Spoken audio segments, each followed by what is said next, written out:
ಸ್ನೇಹಿತರೆ, ಇವತ್ತಿನ ದಿನಗಳಲ್ಲಿ ನಮ್ಮಲ್ಲಿ ಹೆಚ್ಚಿನವರು ಒಂದು ಸಮಸ್ಯೆಯನ್ನು ಎದುರಿಸುತ್ತಿದ್ದೇವೆ. ಅದು ಏನೆಂದರೆ ಸಮಯದ ಅಭಾವ. ಕಚೇರಿಯ ಕೆಲಸ, ಮನೆ ಜವಾಬ್ದಾರಿ, ಸಾಮಾಜಿಕ ಜೀವನ ಇವೆಲ್ಲವುಗಳ ನಡುವೆ ನಮಗೆ ನಮ್ಮ ಬಗ್ಗೆ ಯೋಚಿಸಲು ಅಥವಾ ಪ್ರೀತಿಪಾತ್ರರ ಜೊತೆ ಕಳೆಯಲು ಸಮಯವೇ ಸಿಗುತ್ತಿಲ್ಲ.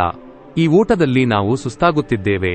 ಹಾಗಾದರೆ ಈ ಗೊಂದಲಮಯ ಬದುಕಿನಲ್ಲಿ ಶಾಂತಿ ಮತ್ತು ಸಮತೋಲನ ಕಂಡುಕೊಳ್ಳುವುದು ಹೇಗೆ?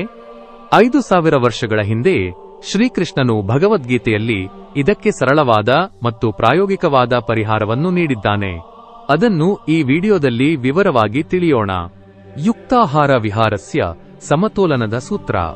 ಭಗವದ್ಗೀತೆಯ 6ನೇ ಅಧ್ಯಾಯದ 17ನೇ ಶ್ಲೋಕದಲ್ಲಿ ಕೃಷ್ಣನು ಜೀವನದ ಸಮತೋಲನದ ಬಗ್ಗೆ ಅತ್ಯಂತ ಮುಖ್ಯವಾದ ಮಾತನ್ನು ಹೇಳಿದ್ದಾನೆ. ಯುಕ್ತಾಹಾರ ವಿಹಾರಸ್ಯ ಯುಕ್ತಚೇಷ್ಟಸ್ಯ ಕರ್ಮಸು ಯುಕ್ತ ಸ್ವಪ್ನಾವಬೋಧಸ್ಯ ಯೋಗೋ ಭವತಿ ದುಃಖಃ.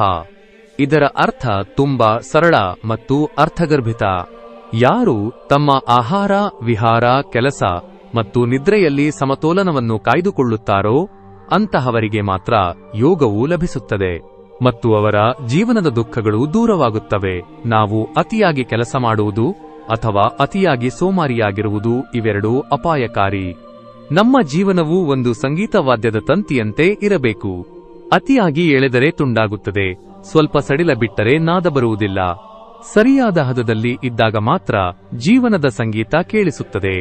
ಅತಿಯಾದ ಆಸೆಯೇ ಅಸಮತೋಲನಕ್ಕೆ ಕಾರಣ. ಇವತ್ತು ನಾವು ಕೆಲಸದಲ್ಲಿ ಸಮತೋಲನವನ್ನು ಕಳೆದುಕೊಳ್ಳಲು ಮುಖ್ಯ ಕಾರಣ ಅತಿಯಾದ ಆಸೆ ಮತ್ತು ಹೋಲಿಕೆ. ಬೇರೆಯವರಿಗಿಂತ ಹೆಚ್ಚು ಸಂಪಾದಿಸಬೇಕು, ದೊಡ್ಡ ಮನೆ ಕಟ್ಟಬೇಕು ಎಂಬ ಭರಾಟೆಯಲ್ಲಿ ನಾವು ನಮ್ಮ ಆರೋಗ್ಯ ಮತ್ತು ಕುಟುಂಬವನ್ನು ಮರೆಯುತ್ತಿದ್ದೇವೆ. ಕೃಷ್ಣ ಹೇಳುತ್ತಾನೆ, ಕರ್ಮವನ್ನು ಮಾಡು, ಆದರೆ ಫಲಕ್ಕೆ ಅಂಟಿಕೊಳ್ಳಬೇಡ. ನಾವು ಫಲಿತಾಂಶದ ಮೇಲೆ ಅತಿಯಾದ ವ್ಯಾಮೋಹ ಇಟ್ಟುಕೊಂಡಾಗ ನಮಗೆ ವಿಶ್ರಾಂತಿ ಪಡೆಯಲು ಭಯವಾಗುತ್ತದೆ. ನಾನು ಕೆಲಸ ನಿಲ್ಲಿಸಿದರೆ ಏನಾಗುತ್ತದೋ ಎಂಬ ಆತಂಕ ನಮ್ಮನ್ನು ಕಾಡುತ್ತದೆ. ಆದರೆ ಕೆಲಸದ ಸಮಯದಲ್ಲಿ ಪೂರ್ಣ ಗಮನ ನೀಡಿ ಕೆಲಸ ಮಾಡುವುದು ಮತ್ತು ವಿಶ್ರಾಂತಿಯ ಸಮಯದಲ್ಲಿ ಪೂರ್ಣವಾಗಿ ವಿರಮಿಸುವುದು, ಇದೇ ನಿಜವಾದ ಶಿಸ್ತು. ಆದ್ಯತೆಗಳನ್ನು ಗುರುತಿಸಿ. ಎಲ್ಲವನ್ನೂ ನಾವೇ ಮಾಡಬೇಕು ಎಂಬ ಹಠವನ್ನು ಬಿಡಿ. ಯಾವುದು ಮುಖ್ಯವೋ ಅದಕ್ಕೆ ಮೊದಲ ಸ್ಥಾನ ನೀಡಿ. ಭಗವದ್ಗೀತೆಯಲ್ಲಿ ಕೃಷ್ಣನು ಅರ್ಜುನನಿಗೆ ತನ್ನ ಸ್ವಧರ್ಮದ ಮೇಲೆ ಗಮನ ಹರಿಸಲು ಹೇಳುತ್ತಾನೆ. ಅಂದರೆ ತನ್ನ ಮುಖ್ಯ ಕರ್ತವ್ಯದ ಮೇಲೆ ಗಮನ ಹರಿಸು ಎಂದು. ನಿಮ್ಮ ಕಚೇರಿಯ ಕೆಲಸದ ಜೊತೆಗೆ ಕುಟುಂಬದ ಕಡೆಗಿನ ಜವಾಬ್ದಾರಿಯೂ ನಿಮ್ಮ ಧರ್ಮವೇ ಆಗಿದೆ. ಗುಣಮಟ್ಟದ ಸಮಯ.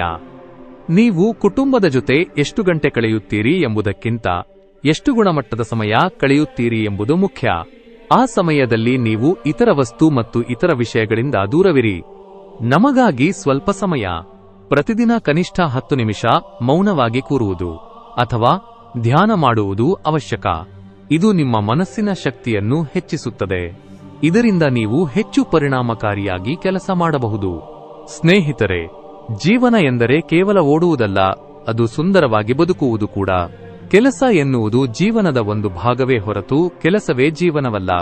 ಕೃಷ್ಣನ ಈ ಸಮತೋಲನದ ಸೂತ್ರವನ್ನು ಇಂದಿನಿಂದಲೇ ಅಳವಡಿಸಿಕೊಳ್ಳೋಣ. ಈ ವಿಡಿಯೋ ನಿಮಗೆ ಇಷ್ಟವಾಗಿದ್ದರೆ ತಪ್ಪದೇ ಶೇರ್ ಮಾಡಿ.